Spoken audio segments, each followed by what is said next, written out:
The cakewalk or cakewalk was a dance developed from the prize walks, held in the late 19th century, generally at get-togethers on slave plantations in the southern United States. Alternative names for the original form of the dance were chalk line walk and the walk around. At the conclusion of a performance of the original form of the dance in an exhibit at the 1876 Centennial Exposition in Philadelphia, an enormous cake was awarded to the winning couple. Thereafter it was performed in minstrel shows, exclusively by men until the 1890s. The inclusion of women in the cast made possible all sorts of improvisations in the walk, and the original was soon changed into a grotesque dance, which became very popular across the country, as a plantation dance. The authors of Jazz Dance, The Story of American Vernacular Dance reported that an early 1950s experiment with African guests turned up no worthy African counterpart to the cakewalk.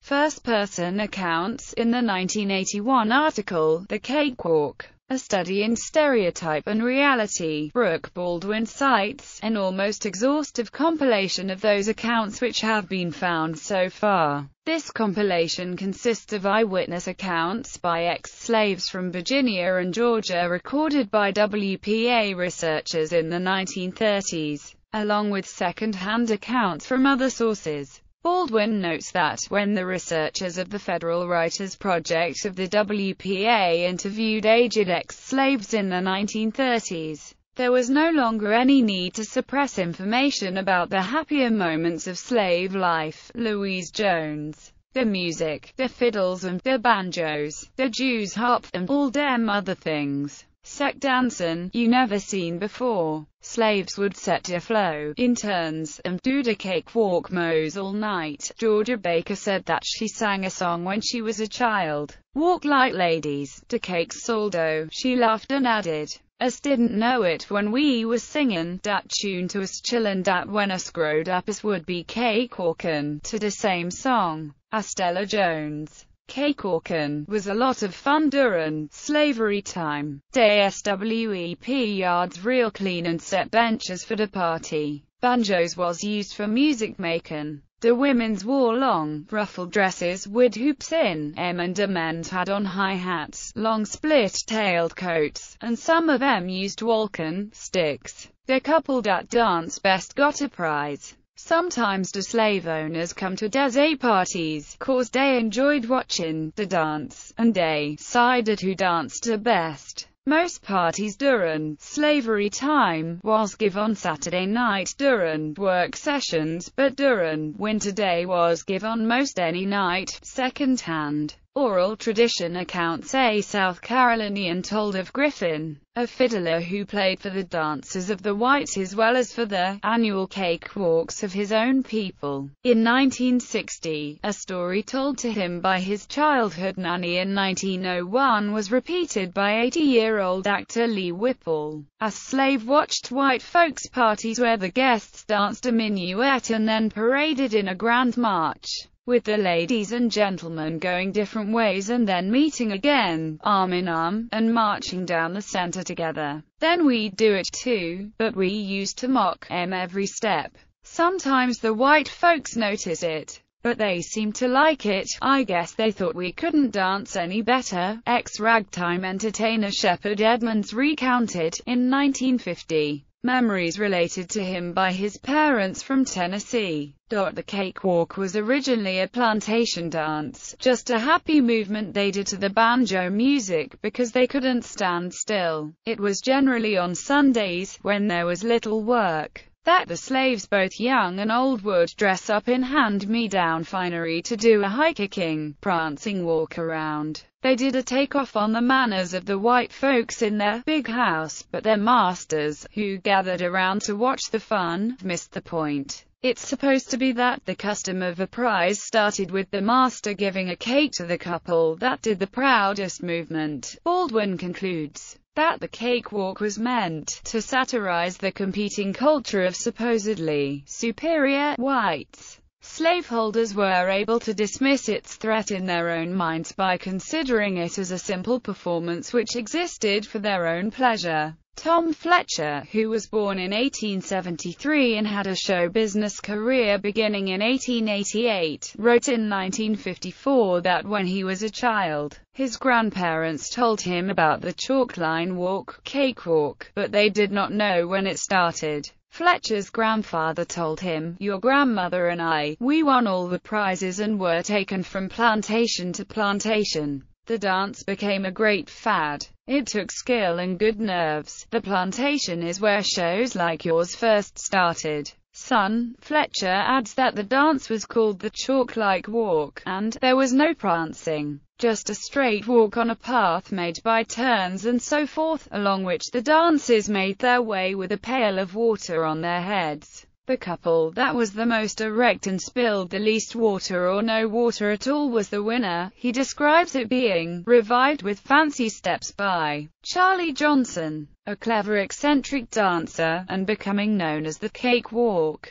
Cakewalk King Charles E. Johnson related his grandmother's recollections of a dance walk from the old days. White guests would arrive by carriage to watch their slaves pair off and perform a dance walk that was as elegant and poised as a Mozart minuet, but flavored with an exaggerated grace that was sometimes comical. Johnson relates that the cadenced walking and high stepping was usually supplied by a violin, a drum and a horn of some kind. A towering, extra-sweet coconut cake was the prize for the winning couple. The cakewalk was still popular at the dances of ordinary folks after the Civil War. Alternate explanations. Ethel L. Erlin, writing in the book Dancing, Ancient and Modern, stated that the cakewalk originated in Florida, where it is said that the Negroes borrowed the idea of it from the war dances of the Seminole. The Negroes were present as spectators at these dances,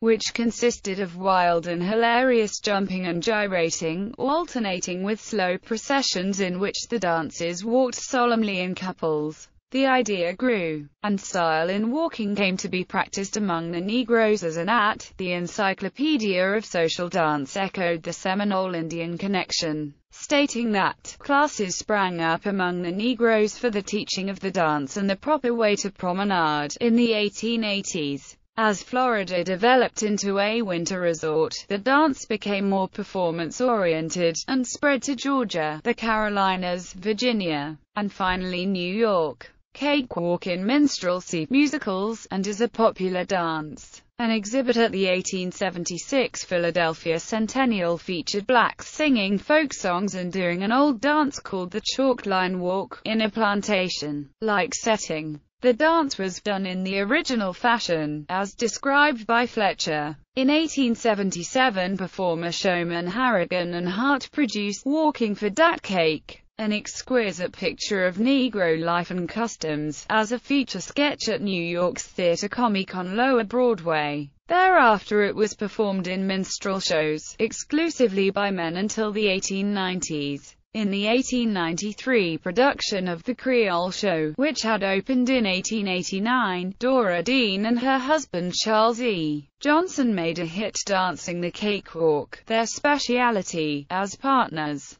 During its run from 1889 through 1897, this show played to crowds in Boston and New York at the Old Standard Theatre on Greeley Square, one of the first productions to discard blackface makeup. The production had a Negro cast with a chorus line of 16 girls, and at a time when women on stage and partner dancing on stage were something new, the inclusion of women in the cast made possible all sorts of improvisations in the walk, and the original was soon changed into a grotesque dance, which became very popular across the country. A grand cakewalk was held in Madison Square Garden, the largest commercial venue in New York City, on February 17, 1892. The Illustrated London News carried a report of a barn dance in Ashtabula, Ohio in 1897 and written by an Englishwoman traveler. The origin of that expression, taking the cake, had previously been an enigma to me, if I had ever thought about it before. But it was suddenly, in an unexpected and most practical way, just before the ball was declared finished, a long procession of couples was formed who walked in their very best manner around the room 3 times before the criticizing eyes of a dozen old people,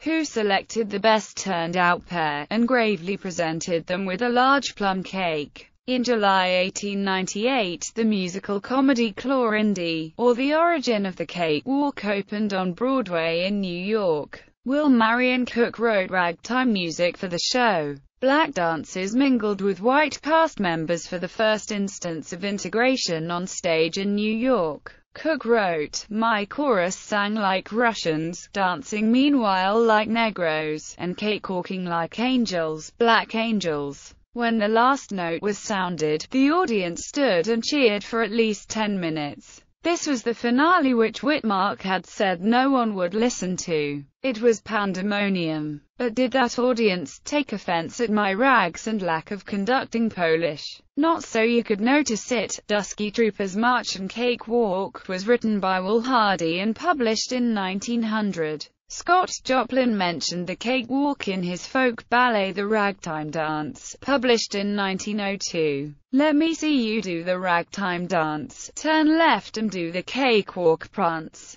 Turn the other way and do the slow drag. Now take you lady to the World's Fair and do the ragtime dance. Performances of the cakewalk, including a comedy cakewalk, were filmed by the American Mutoscope and Biograph Company in 1903. Prancing steps were the main steps shown in the cakewalk segment, which featured 2 couples and a solo dancer. All dances were African American. 1903 was the same year that both the cakewalk and ragtime music arrived in Buenos Aires, Argentina. Leaning far forward or far backward is associated with defiance in Congo. We are palm trees, bent forward, bent back, but we never break. Another interpretations of these motions were melting to the beat, or protecting what is new with the past. The appearance of the cakewalk in Buenos Aires may have influenced early styles of tango. Cakewalk king Charles E. Johnson, who, with his wife Dora John, achieved fame cakewalking throughout the United States and Europe, described his kind of dances simple, dignified and well-dressed. The cakewalk was more fluid and imaginative than the established 2-step. It was nevertheless a regularized form, more improvisational than its previous form, but highly formalized compared to later dances such as the Charleston, Black Bottom and Lindy Hop. Cakewalk as a musical form. Most cakewalk music is notated in 2/4 time signature with 2 alternate heavy beats per bar, giving it an oompa rhythm. The music was adopted into the works of various white composers, including Robert Russell Bennett, John Philip Sousa, and Claude Debussy, as well as Creole composer Louis Moreau Gottschalk. Debussy wrote "Golly Wogger's Cakewalk" as the final movement of his children's corner suite for piano. The cakewalk was an adapted and amended 2-step, which had been spawned by the popularity of marches, most notably by John Philip Sousa. Cakewalk music incorporated polyrhythm, syncopation, and the habanera rhythm into the regular march rhythm. Schuller considers the syncopation of the habanera rhythm to be an idiomatic corruption, a flattened-out mutation of what was once the true polyrhythmic character of African music. However, the figure known as the habanera is one of the most basic dupla-pulse rhythmic cells in sub-Saharan African music traditions. The habanera rhythm is found in the oldest known traditional music of the Ewe of Ghana, Togo, and Dahomey, to name just one ethnic group. It is heard in traditional drumming music, from Mali to Mozambique, and from Senegal to South Africa. The rhythmic figure is also prominent in popular African dance genres such as Afrobeat, highlife, and soukous. Although its dupla-pulse structure is identical to common time in European-based meter, the pattern of attack points of the habanera rhythm possess a true African polyrhythmic character, or more precisely, a cross-rhythmic character. Quotations. Born in 1871, James Weldon Johnson made observations of a cakewalk at a ball in his novel The Autobiography of an Ex-Colored Man. However, it was at one of these balls that I first saw the cakewalk. There was a contest for a gold watch, to be awarded to the hotel head waiter receiving the greatest number of votes. There was some dancing while the votes were being counted. Then the floor was cleared for the cakewalk. A half-dozen guests from some of the hotels took seats on the stage to act as judges, and 12 or 14 couples began to walk for a sure enough, highly decorated cake, which was in plain evidence. The spectators crowded about the space reserved for the contestants and watched them with interest and excitement. The couples did not walk round in a circle, but in a square, with the men on the inside. The fine points to be considered were the bearing of the men, the precision with which they turned the corners, the grace of the women, and the ease with which they swung around the pivots. The men walked with stately and soldierly step, and the women with considerable grace. The judges arrived at their decision by a process of elimination. The music and the walk continued for some minutes, then both were stopped while the judges conferred. When the walk began again, several couples were left out. In this way the contest was finally narrowed down to 3 or 4 couples. Then the excitement became intense. There was much partisan cheering as one couple or another would execute a turn in extra elegant style. When the cake was finally awarded, the spectators were about evenly divided between those who cheered the winners and those who muttered about the unfairness of the judges. This was the cakewalk in its original form, and it is what the colored performers on the theatrical stage developed into the prancing movements now known all over the world, and which some Parisian critics pronounced the acme of poetic motion. James Weldon Johnson. The Autobiography of an Ex-Colored Man, 1912, Chapter 5, 50 Modern Times. The American English term, cakewalk, was used as early as 1863 to indicate something that is very easy or effortless, although this metaphor may refer to the carnival game of the same name in referring to the fact that the latter's winners obtain their prize by doing no more than walking around in a circle. Though the dance itself could be physically demanding, it was generally considered a fun, recreational pastime. The phrase, takes the cake, also comes from this practice, as could, piece of cake. One version of the cakewalk is sometimes taught, performed or included in competitions within the Scottish-inspired Highland dance community, especially in the southern United States. A version of the cakewalk seen in vintage film clips from the early 1900s is kept alive in the Lindy Hop community through performances by the Hot Shots and through cakewalk classes held in conjunction with Lindy Hop classes and workshops. Judy Garland performs a cakewalk in the 1944 MGM musical, Meet Me in St. Louis.